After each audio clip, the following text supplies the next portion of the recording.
Sunday, May 19th, the Columbia Broadcasting System presented an address by Colonel Charles A. Lindbergh, who discussed the air defense of America. In keeping with its policy of presenting both sides of public controversial questions, the Columbia Network has invited the Honorable James F. Byrnes, Democratic member of the United States Senate from South Carolina, to present his point of view. Senator Byrnes is chairman of the subcommittee of the Senate Appropriations Committee in charge of naval appropriations. His topic is an answer to Colonel Lindbergh. Senator Byrnes. Perhaps the greatest clause in our Bill of Rights is that guaranteeing free speech. In the exercise of that freedom, which totalitarian government is fast wiping out in Europe today, Mr. Charles A. Lindbergh went on the air last Sunday night to urge the American people to continue to bury their heads in the sands and give no thought toward the shocking conflict now raging across the waters, which threatens the very fabric of Christian and democratic civilization. Mr. Lindbergh's speech was announced as a discussion of our air defense. Like many other Americans, I listened in keen anticipation of hearing a technical and practical discussion of our aviation problem by the man who thrilled all of us by his spectacular flight across the ocean. But instead of giving us advice on a subject about which he should be qualified to speak, Mr. Lindbergh gave another discourse on American foreign policy, about which he is no more qualified to speak than Wrong-Way Corrigan or any other aviator who may fly the Atlantic Ocean. A few years ago, Mr. Lindbergh went to Great Britain to live. It seemed natural to us that his interest in aviation should cause him to inspect the air forces of other countries in Europe, France, Germany, and Russia. We thought nothing of it at first. Later, we were somewhat surprised by the news that he had accepted a decoration from Hitler. We were further surprised by the reports about the time of the Munich settlement that he was volunteering his advice in important circles in England and France thought to be favorable to a policy of appeasing Germany by offering no resistance to her aggression upon small countries to the east. He had always been regarded as a shy, retiring young man, and the reports of his intermeddling in Europe did not seem in keeping with his character. Since last September, he has taken it upon himself to speak thrice to the American people upon what their attitude should be toward the conflict now raging in Europe. When his first speech was delivered, the question of the arms embargo was uppermost in the minds of Americans. Mr. Lindbergh failed to state in so many words where he stood, but few who heard his speech could doubt that its net effect was to give great comfort to those opposing the shipment of planes, even under the cash and carry clause, to the Allies fighting in defense of their national existence. The following month, Mr. Lindbergh addressed the American public a second time.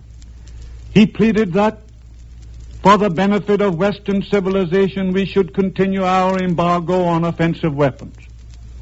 He wanted us to forbid the sale for cash and delivery in this country of bombing planes to Britain and France, while their people would lie unpitied beneath the bombs of German planes. In that speech, Mr. Lindbergh even went so far as to attack our neighbor Canada for joining in the defense of the Commonwealth of Nations of which she is by her free choice a member. He stated in effect that we must demand that Canada separate itself from the British Empire. The United States cannot start something it does not intend to finish. Had we followed his advice and made such a demand upon Canada, and had Canada refused to comply, we could enforce that demand only with force. In effect, he was pleading that we make war upon Canada. Last Sunday, the once shy and reticent Mr. Lindbergh again thought that the American people were in need of his advice, this time about what he professed to call the air defense of the United States. This third speech of Mr. Lindbergh was a singular performance.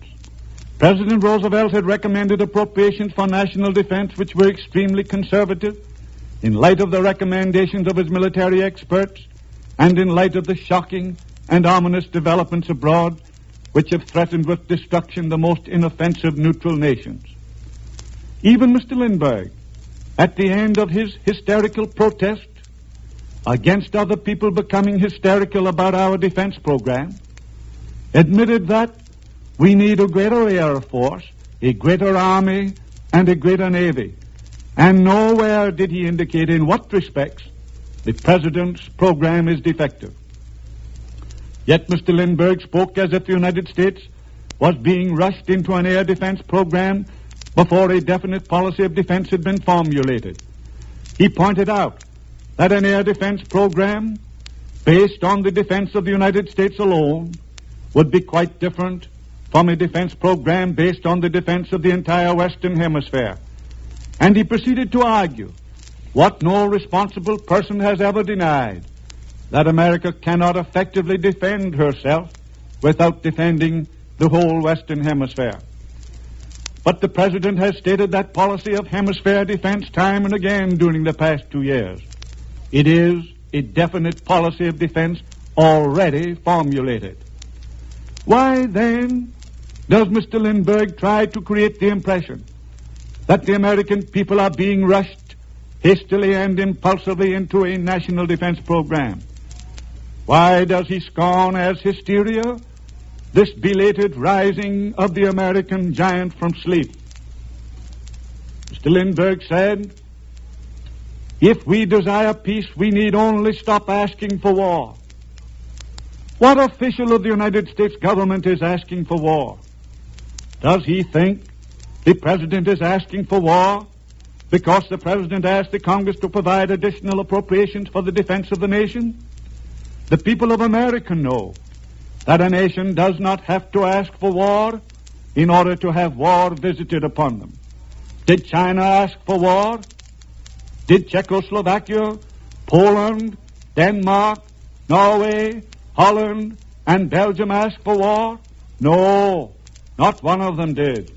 Yet today these nations have been wiped out and their men, women, and children slaughtered. And Mr. Lindbergh says, no one wishes to attack us. Is he authorized to speak for Hitler and Goering? Even if he is, can the American people in the light of recent history rely upon that assurance? Mr. Lindbergh says that while it is true that bombing planes can be built with sufficient range to cross the ocean in return, no such planes exist today in any air force. Would Mr. Lindbergh have us wait until they are built by a nation capable of producing thousands every month? You and I know it is no feat at all for planes now in existence in fleets to make the jumps the President described in his message from Iceland to Greenland, to Canada, to New England. When Mr. Lindbergh states that, regardless of which side wins this war, there is no reason, aside from our actions, to prevent a continuation of peaceful relationships between America and the countries of Europe, I shudder to think of the kind of America Mr. Lindbergh is willing to accept. He seems not concerned with the flagrant violations of the rights of peaceful little nations, the cruel and bitter persecution of God-fearing men, women, and children because of their religion, race, or political opinions, the burning of books, the bombing of helpless women and children fleeing in terror from their homes, the parachute spies, and the torch troops. To Mr. Lindbergh, all these seem to be only little trifling, insignificant incidents to an age-old struggle for power. Read his speeches. He has no word of criticism for the aggressor, no word of pity for the victim. The world should know that his voice is the voice of Lindbergh and not the voice of America.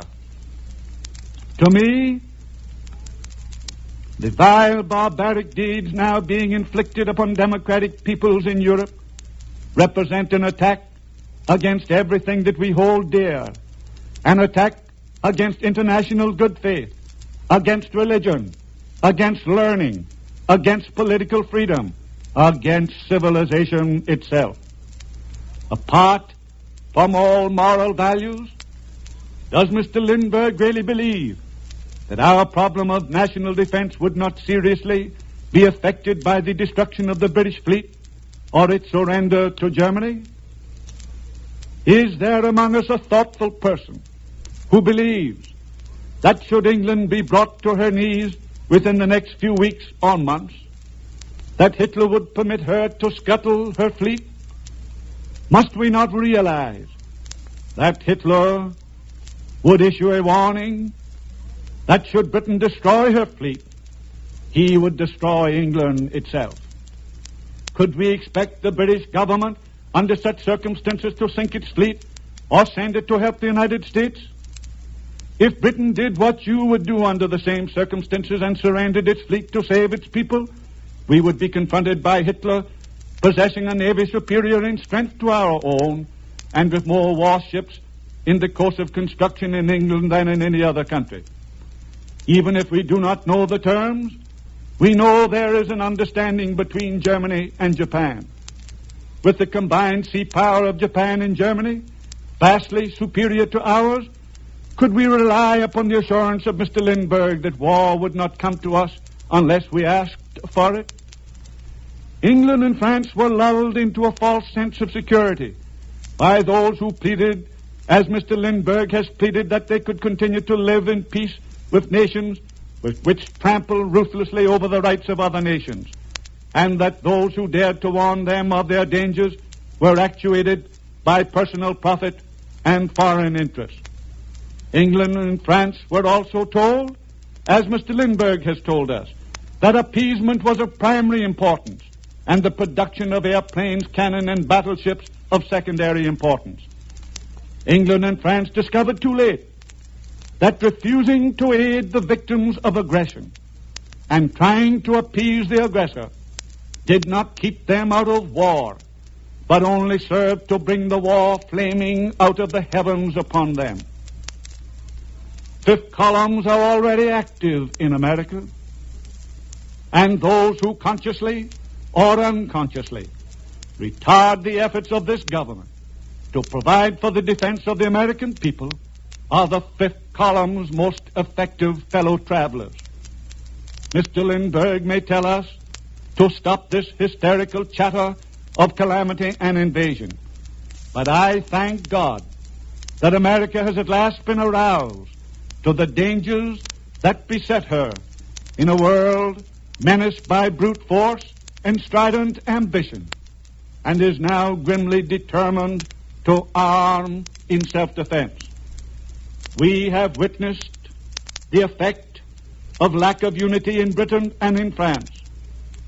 By their experience we should profit, forgetting all personal grievances and all political ambitions.